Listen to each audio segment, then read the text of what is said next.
ಶ್ರೀಗುರುಭ್ಯೋ ನಮಃ. ಕಾಂತಾಯ ಕಲ್ಯಾಣಗುಣೈಕಧಾಮ್ನೇ ನವದ್ಯುನಾಥಪ್ರತಿಮಪ್ರಭಾಯ ನಾರಾಯಣಾಯ ಅಖಿಲಕಾರಣಾಯ ಶ್ರೀಪ್ರಾಣನಾಥಾಯ ನಮಸ್ಕರೋಮಿ. ಶ್ರೀಮತ್ಸ್ಮಧ್ವವಿಜಯ ಪಂಚಮ ಸರ್ಗದಲ್ಲಿ 49ನೇ ಶ್ಲೋಕ. ತತಸ್ತತೋ ವಿಸ್ಮಿತಲೋಚನೈರ್ನರೈಃ ನಿರೀಕ್ಷ್ಯಮಾನೋ ಅತಿಸುಲಕ್ಷಣಾಕೃತಿಃ ಗ್ರಾಮೋತ್ತಮಾನ್ ಪ್ರಾಪ್ಯ ಪಯಸ್ವಿನಿ ತಟೇ ವಿವೇಶ ದೇವಾಯತನಂ ಸಕಿಂಚನ.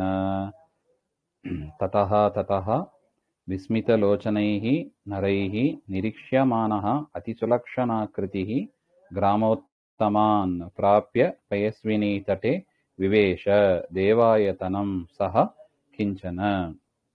ಹಿಂದೆ ನೋಡಿದಂತೆ ಆಚಾರ್ಯರು ನಾನಾಯತನೇಶು ನಾನಾ ಕ್ಷೇತ್ರಗಳಲ್ಲಿ ಸಂಚಾರ ಮಾಡ್ತಾ ಶ್ರೀರಂಗದಿಂದ ಉತ್ತರ ದಿಕ್ಕಿಗೆ ಹೋದರು ಹಾಗೆ ಅಂತ. ಆಗ ವಿಸ್ಮಿತಲೋಚನೈಹಿ ನರೈಹಿ ಸ್ವಸೌಂದರ್ಯ ದರ್ಶನೇನ ವಿಸ್ಮಿತಾನಿ ಲೋಚನಾನಿ.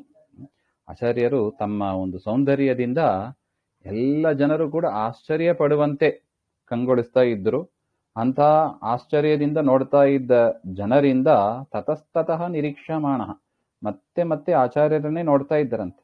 ಅಂಥ ಅತಿ ಸುಲಕ್ಷಣವಾದ ಶೋಭಣವಾದ ಲಕ್ಷಣಗಳಿಂದ ಕೂಡಿದ ಆಕೃತಿ ಶರೀರ ಉಳ್ಳ ಆ ಶ್ರೀಮನ್ ಮಧ್ವಾಚಾರ್ಯರು ಗ್ರಾಮೋತ್ತಮಾನ್ ಗ್ರಾಮ ಶ್ರೇಷ್ಠಗಳನ್ನ, ಅನೇಕ ಶ್ರೇಷ್ಠವಾದ ಗ್ರಾಮಗಳನ್ನೆಲ್ಲ ದಾಟಿ ಪಯಸ್ವಿನಿ ತಟೆ, ಪಯಸ್ವಿನಿ ಅಂತ ಒಂದು ನದಿ, ಆ ನದಿಯ ತಟದಲ್ಲಿ ಕಿಂಚನ ದೇವಾಯತನಂ, ಯಾವುದೋ ಒಂದು ದೇವಸ್ಥಾನ, ಅಲ್ಲಿ ಪ್ರವೇಶ ಮಾಡಿದರು ಅಂತ ಅರ್ಥ.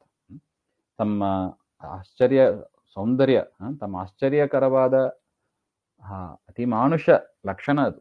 ಅಂಥ ದೇಹ ಸೌಂದರ್ಯದಿಂದ ಕಂಗೊಳಿಸ್ತಾ ಇದ್ದ ಆಚಾರ್ಯರು ಅನೇಕ ಶ್ರೇಷ್ಠವಾದ ಗ್ರಾಮಗಳನ್ನೆಲ್ಲ ದಾಟಿ ಸಂಚಾರ ಕ್ರಮದಿಂದ ಪಯಸ್ವಿನಿ ತೀರದಲ್ಲಿ ಇದ್ದ ಒಂದು ದೇವಾಲಯಕ್ಕೆ ಪ್ರವೇಶ ಮಾಡಿದರು ಹಾಗೆ ಅಂತ ಹೇಳ್ತಾರೆ.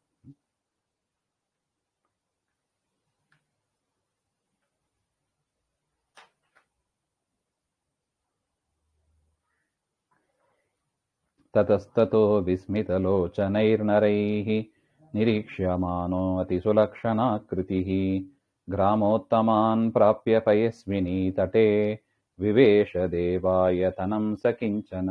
ಶ್ರೀಮಧ್ವಾಂತರ್ಗತ ಶ್ರೀಕೃಷ್ಣಾರ್ಪಣಮಸ್ತು. ಶ್ರೀಹರೇ ನಮಃ.